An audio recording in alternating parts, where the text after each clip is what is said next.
மின்சாரம்னு ஒரு படம். இந்த அன்பு தொழில நடிச்ச உடனே அவர் ஒரு கோயம்புத்தூர்காரர் தான் தயாரிப்பாளர்.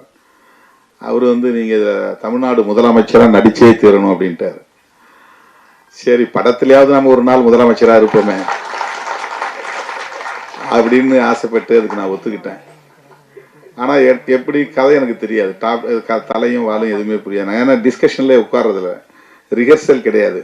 கிடைக்கிற நேரம் கொஞ்ச நேரம் அந்த ஸ்பாட்டுக்கு போனோடனே இதை செய்யுங்க அதை செய்யணும். ஏன்னோ அப்போ எனக்கு அதில் பெருசாக ஆர்வம் எட்டலை. எனக்கு சின்னதுலேருந்தே திரைப்படத்தை பற்றி ஒரு தவறான மதிப்பீடு உருவாகி போச்சு. திரைப்படம் பார்த்தா அது தப்பு, அது குற்றம் அப்படிங்கிற மாதிரி. அப்படி இருந்த என்ன இன்னைக்கு தங்கமணி போன்ற இயக்குனர்கள் நிறைய திரைப்படங்களை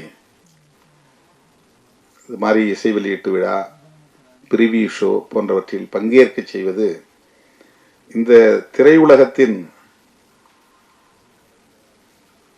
வலிமை என்ன என்பதை புரிந்து கொள்ள பயன்படுகிறது. இது எவ்வளவு முக்கியத்துவம் வாய்ந்த ஊடகம்.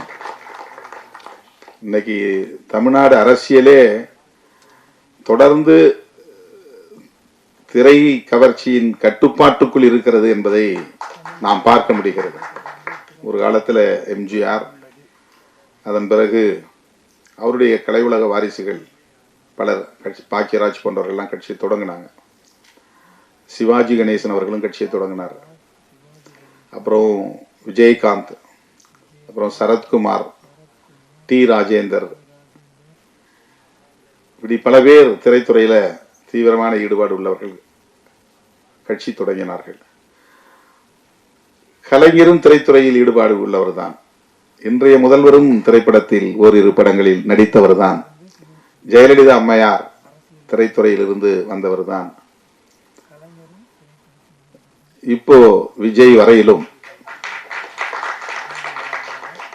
தமிழக அரசியலில் திரை உலகம் எந்த அளவுக்கு ஈடுபாடு கொண்டிருக்கிறது அல்லது தாக்கத்தை ஏற்படுத்தி வருகிறது, அந்த கவர்ச்சி இன்னும், திரை கவர்ச்சி இன்னும் குறைந்தபாடில்லை என்கிற ஒரு நிலையை நாம் பார்க்கிறோம்.